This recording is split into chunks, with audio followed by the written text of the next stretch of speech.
Wer ist Jörg Koch?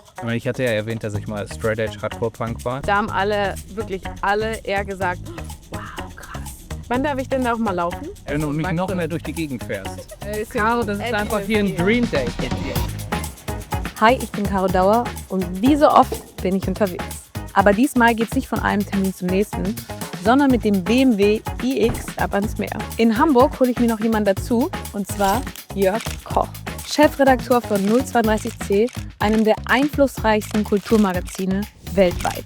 Freunde, der iX ist geladen. Los geht's. Jörg, du in Hamburg. Caro. Endlich.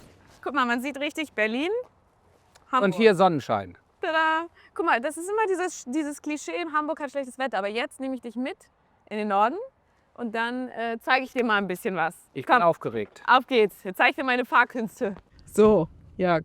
Angeschnallt? Yes. Auf los geht's los. Guck mal. Das ist ein geiler Herrlich, Sound. oder? Ist richtig spacey hier. Aber ich würde sagen, du musst dich erstmal vorstellen. Erzähl doch mal, wer ist Jörg Koch? Ich mache 032C. Das ist ein Kulturmagazin, was es mittlerweile seit über 20 Jahren gibt, was auf Englisch erscheint. Und mittlerweile ist es auch ein Modelabel. Und wir zeigen in Paris und du warst ja auch schon auf ein paar Shows bei uns dabei. Wann darf ich denn da auch mal laufen? Wenn du mich magst noch du- mehr durch die Gegend fährst.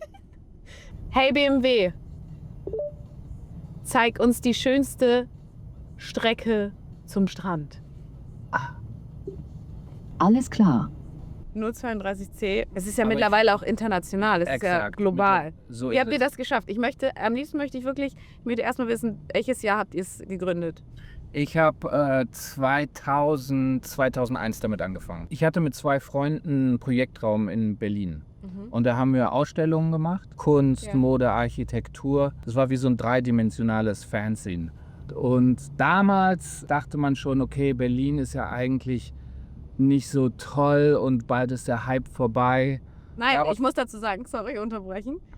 Ich finde, 032C macht Berlin cool. Ihr seid mit einer der einzigen, die dem noch ein bisschen Caro, das ist Edginess einfach hier ein geben. Dream Date Ja, mit nee, dir. ist Ja, du wirklich bist so. nett, du fährst Nee, ist Auto. wirklich so. Die Zuschauer sollten nur wissen, dass du jetzt auf dem Cover bist, ja? Also, dass die... Weil ich habe schon einige Covers shooten dürfen, aber ich muss sagen, jetzt, wo ich das so hier und da mal erzählt habe, ja, ich habe das Cover von 032C geshootet, da haben wirklich alle eher gesagt, wow, krass. Ja, das ist gut. Ja, wie kam es zu dem Namen? Du, das ist der Pantone Color Code für Rot, knallrot. Okay. Ich wollte eine Farbe haben, die stark sozial, politisch konnotiert ist. Und auch ein bisschen provozierend, oder? Ein bisschen provozierend. Und dann war natürlich das Spannende auch, dass es sowas für mich sich sowas Urdeutsches angefühlt hat, so wie Ulmer Hochschule für Gestaltung, Dieter Rams, wo du so Produktcodes hast, die so relativ kryptisch sind. Aber das Tolle bei Pantone damals war eben, dass du etwas hast, was sehr spezifisch ist, aber universell lesbar. Das kannst du halt überall abrufen, ob du in Tokio bist, in Wuppertal oder in Berlin. Okay, Entschuldigung. Ja, ein bisschen Spaß am Fahren. So, wo waren wir stehen geblieben? Genau, was war das Ziel? Gerade Ich insbesondere. glaube, am Anfang war es wirklich das Ziel, dass man einfach was Cooles macht. To do cool shit. Und fanden ganz die Leute einfach. es auch richtig cool? Nee, in Deutschland hat es natürlich niemand gecheckt damals zu dem Zeitpunkt. Die Resonanz habe ich tatsächlich international erfahren. Also es war viel einfacher, meinetwegen in Paris oder in Tokio oder in London mit 032C zu reüssieren als in Deutschland. Also Berlin ist natürlich total isoliert gewesen und das meine ich eben, dass es gar keine wirkliche Struktur oder dergleichen gab. Also das heißt, man hat sich alles selber erarbeitet. Hey BMW, mach mal die Massagefunktion von meinem Beifahrer an. Alles klar, ich aktiviere die Sitzmassage beim Beifahrer. Nicht schlecht, oder? Und 20 Minuten, das gönne ich mir jetzt. Ja, oder? wird Das toll. kann man sich schon mal gönnen. Erholung, Aktivierung, Kräftigung oder Anregung. Und hattest du dann auch irgendwann das Gefühl, weil ihr bestimmt auch mehr Mitarbeiterinnen gehabt und dann wurde es immer mehr, hattest du dann irgendwann so das Gefühl, okay, jetzt muss ich hier die Zügel in die Hände nehmen und es fühlt sich richtig auch nach Verantwortung an? Ja, auch das wieder, da wächst du natürlich hinein. 2012 oder so bin ich Chefredakteur von der Deutschen Interview geworden. Da hatte ich dann auf einmal so eine richtige Magazinstruktur, ein richtig großes Team etc. Und du hast aber parallel gleichzeitig auch noch 032C weitergemacht. Genau. Ja. Da merkst du dann halt, dass natürlich die Arbeit, die man macht, kommerziell relevant ist. Dann kam die Idee zustande, dass man natürlich 032C auch in Mode denken kann. Weil 032C war eigentlich nie angedacht als Printmagazin, sondern es war immer mehr als das. Immer betrachtet als Plattform. Ja. In dem Moment, wo du halt Mode ernsthaft betreibst, baust du halt so riesen Teams im Endeffekt auf. Also jetzt sind wir mittlerweile 30 Leute schon oder 32 Leute. Apropos Leadership, was möchtest du anderen ermöglichen, was du zum Beispiel selber vermisst hast? Weil du bist ja in diese Leadership-Rolle irgendwie reingewachsen. Damals musste man sich, das hatte ich ja eben schon gesagt, dass man sich im Endeffekt alles wirklich erarbeiten musste. Und dann hast du in Deutschland auch diese Neidkultur oder dass Leute einem nichts gönnen. Und wir versuchen es wirklich, Leute zu unterstützen.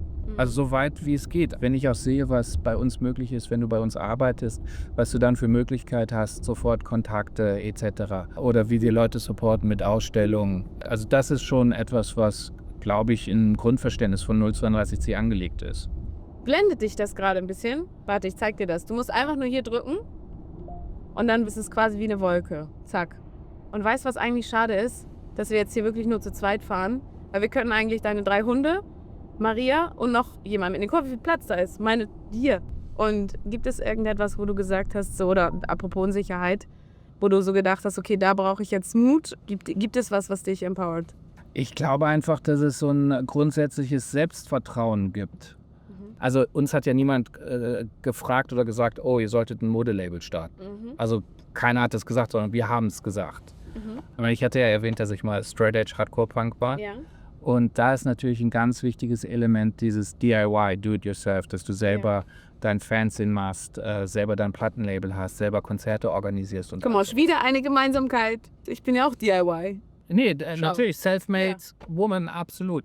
Und diese Idee von DIY ist, glaube ich, auch essentiell bei 032C, dass man einfach sagt, okay, wir machen das jetzt. Aber mal machen. Ja.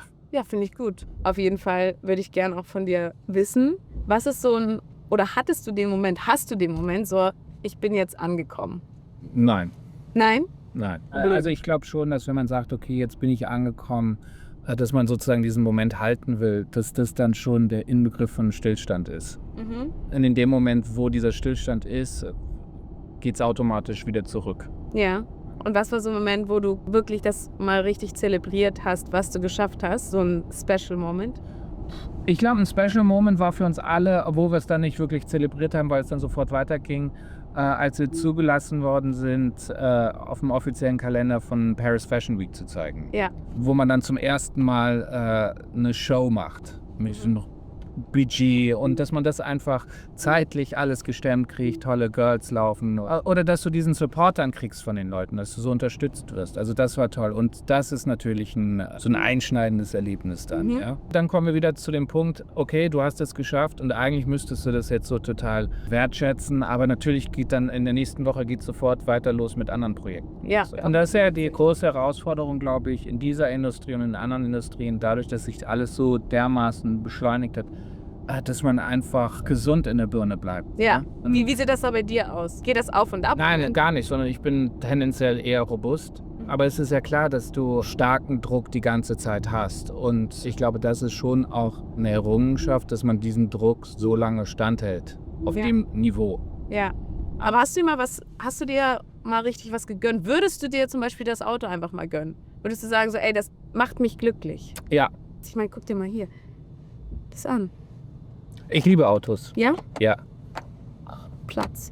Ein Auto als solches, ein Objekt, inspiriert mich. Ja. Einfach diese kollektive Intelligenz, die in einem Auto drinsteckt. Also wenn du überlegst, wie viele verschiedene Menschen an so einem Objekt arbeiten, wie das dann vermarktet wird, hergestellt wird, etc. Also das finde ich absolut faszinierend. Also diese ganze Technologie, diese Art von rollender Skulptur, das ja. Oder du arbeitest schon viel, oder? Ja. 24/7 und auch gern. Nicht 24/7, das wäre jetzt übertrieben. Und wenn du so sagst, okay, Arbeit ist ja eine Sache, aber dann gibt es ja auch Pleasure. Ja. Was ist ein geheimer Moment der Gönnung? Das, was keiner weiß über Jörg Koch. Nee, ich bin eigentlich relativ ausgeglichener Mensch. Im Sinne von, ich weiß genau, wann ich Gas geben muss und wann ich wieder das so ein bisschen zurücknehmen muss. Aber da brauche ich dann nicht so spezielle Sachen wie, oh, jetzt muss ich auf die Malediven oder sowas. Ja. Sowas gar nicht. Weil das ist ja gerade jetzt auch ein Pleasure.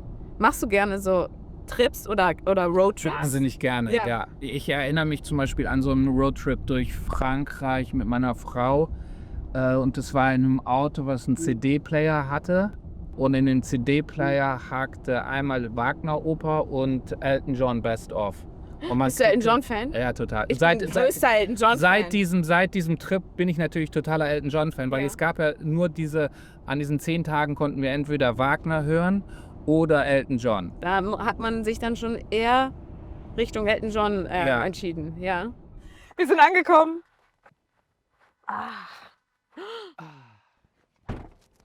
Spürst du diese Ruhe? Die Meeresluft. Wow. Das wollte ich dir mal zeigen. Ich wollte, dass wir zusammen dieses Erlebnis haben.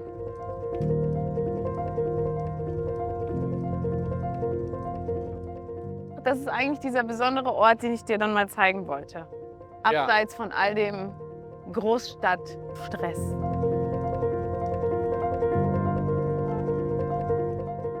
Guck mal. Ein Speedboot. Ja. Hier mit den Hunden? Toll.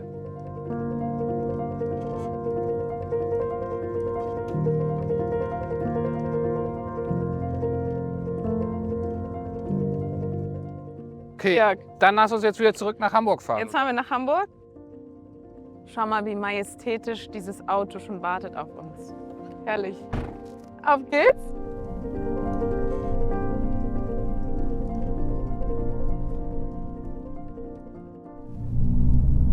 Jörg, ich könnte noch 800.000 Kilometer weiterfahren, aber jetzt waren wir schon am Strand. Wie war es für dich?